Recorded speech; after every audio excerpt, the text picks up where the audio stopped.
Welcome back to our channel. It's always great to have you here with us. Today, we're delving into a fascinating topic, the impact of growth hormone on diabetes risk. This is an essential subject, as understanding it can help us better manage our health and well-being. Growth hormone plays a significant role in regulating various aspects of our metabolism, including glucose metabolism, and its effects on diabetes risk can be intricate and multifaceted. We will dive into this complex topic, breaking it down into manageable points for everyone to understand. Firstly, let's look at how growth hormone affects insulin sensitivity. Growth hormone, or GH as it's often referred to, is a bit of a double agent.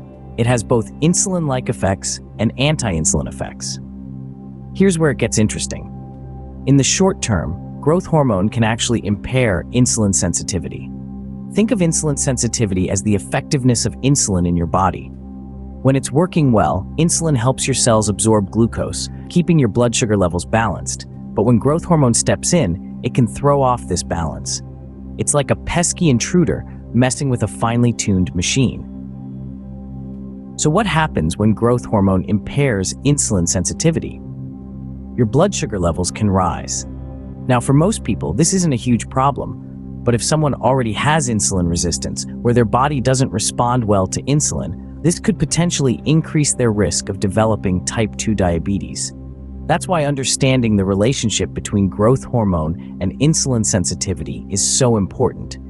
It helps us see the bigger picture of how our bodies regulate blood sugar and why things sometimes go awry. So in essence, growth hormone can impair insulin sensitivity, leading to higher blood sugar levels. It's a complex relationship, but one that could hold keys to understanding and potentially preventing type 2 diabetes. Next, we need to understand how growth hormone stimulates glucose production in the liver. Our bodies are like finely tuned machines, and growth hormone is one of the crucial regulators that keep everything running smoothly. One of its key roles is to stimulate the liver to produce glucose, a process known as gluconeogenesis. Now, let's look at what happens when the levels of growth hormone in the body are excessive. This overabundance can rev up the liver's glucose production to the point where it becomes more than the body requires. The result? An increase in hepatic glucose output. But what does that mean for the body? Well, this excess glucose in the bloodstream is a condition known as hyperglycemia. If you've heard of diabetes, you've likely heard of hyperglycemia. It's a hallmark of the disease, characterized by consistently high levels of blood sugar. So, putting the pieces together, we see a chain reaction unfold. Excessive levels of growth hormone stimulate the liver to overproduce glucose. This overproduction leads to hyperglycemia, and persistent hyperglycemia is a common sign of diabetes. In essence, while growth hormone is necessary for normal body function, an excess can tip the balance, resulting in conditions such as hyperglycemia. Excessive levels of growth hormone, therefore, can contribute to the onset of diabetes. Moving on, we'll now discuss how growth hormone influences lipid metabolism. The term lipid metabolism refers to the breakdown and utilization of fats in our body. Growth hormone has a significant role in this process. It influences how our bodies handle triglycerides, a type of fat found in our blood, and fatty acids, the building blocks of fats. Now let's talk about triglycerides. When we consume more calories than our body needs, the extra calories are converted into triglycerides and stored in fat cells. This is where growth hormone steps in. It promotes the breakdown of these triglycerides, releasing fatty acids which our bodies can use for energy. However, like many things in life, balance is key. Excessive growth hormone can tip the scale, leading to an overproduction of triglycerides. This is known as dyslipidemia, characterized by high triglyceride levels and low levels of HDL, or good, cholesterol. Dyslipidemia is a common feature among individuals with insulin resistance and type 2 diabetes. Therefore, an excess of growth hormone could potentially exacerbate this condition, adding to the risk of developing diabetes. On the other hand, growth hormone deficiency can also have adverse effects, leading to an underutilization of fatty acids. This could result in a buildup of triglycerides, again contributing to dyslipidemia and increasing diabetes risk. This is why a balance in growth hormone levels is vital for maintaining healthy lipid metabolism. Let's now explore how growth hormone affects body composition. This vital hormone, secreted by the pituitary gland, has two pivotal roles. It encourages muscle growth and helps reduce fat mass. But how does this relate to diabetes risk? Think of your body as a well-oiled machine. The muscles are the engine, burning fuel to keep everything running smoothly. That fuel is glucose, the body's primary source of energy.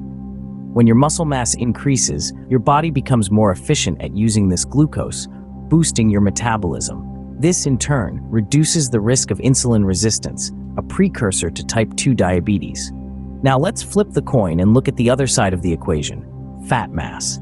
Unlike muscles, excess fat, particularly visceral fat, doesn't burn energy efficiently. Instead, it stores it. This excess stored energy can create an imbalance, leading to insulin resistance. When this happens, your body's cells become less responsive to insulin, causing blood glucose levels to rise. And as you may have guessed, this increases the risk of diabetes. Growth hormone plays a key part in maintaining this balance. By promoting muscle growth and reducing fat mass, it helps to regulate glucose metabolism. However, it's not as simple as it sounds. The relationship between growth hormone, body composition, and diabetes risk is a complex one. Factors such as your genetics, lifestyle, and other medical conditions can also significantly influence this balance. Growth hormone can also act as a double-edged sword. While it can help to improve body composition and metabolic parameters, excessive or deficient levels can disrupt glucose metabolism. This disruption can lead to insulin resistance, increasing the risk of type 2 diabetes. Clearly, growth hormone plays a critical role in determining our body composition and, subsequently, our diabetes risk. Understanding the intricate relationship between growth hormone and diabetes can help us appreciate the importance of maintaining a healthy body composition. Lastly, we will discuss the role of growth hormone as a counter-regulatory hormone and the impact of growth hormone deficiency. A counter-regulatory hormone is essentially a checks and balances system for our body. It ensures that our blood glucose levels are neither too high nor too low. So, how does growth hormone fit into this picture? During periods of stress or fasting, the secretion of growth hormone increases. This is to mobilize energy reserves, including glucose, to maintain blood glucose levels. This process is crucial for our survival, especially when food is scarce. However, just like in many aspects of life, balance is key. Prolonged elevation of growth hormone during chronic stress or illness can disrupt this delicate balance of glucose homeostasis. This disruption can potentially increase the risk of diabetes. Essentially, our body's attempt to provide us with more energy in times of need might inadvertently tip the scale towards a state of hyperglycemia or high blood sugar levels. Now, let's switch gears and talk about growth hormone deficiency, often abbreviated as GHD. This condition is characterized by unfavorable changes in body composition, such as increased fat mass and decreased lean body mass. As we've learned earlier, these changes can predispose individuals to insulin resistance and type 2 diabetes.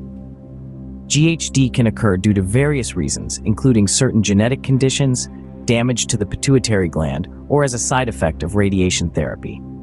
It's crucial to identify and manage this condition because, just like an excess of growth hormone, a deficiency can also dysregulate glucose metabolism and increase diabetes risk. So, whether it's acting as a counter-regulatory hormone or its deficiency leading to metabolic changes, growth hormone plays a vital role in our body's glucose management. As you can see, both excess and deficiency of growth hormone can disrupt glucose homeostasis and increase diabetes risk. To sum it all up, the relationship between growth hormone and diabetes risk is complex and context-dependent. We've explored how growth hormone can have both insulin-like and anti-insulin effects, shaping insulin sensitivity and potentially affecting the risk of type 2 diabetes.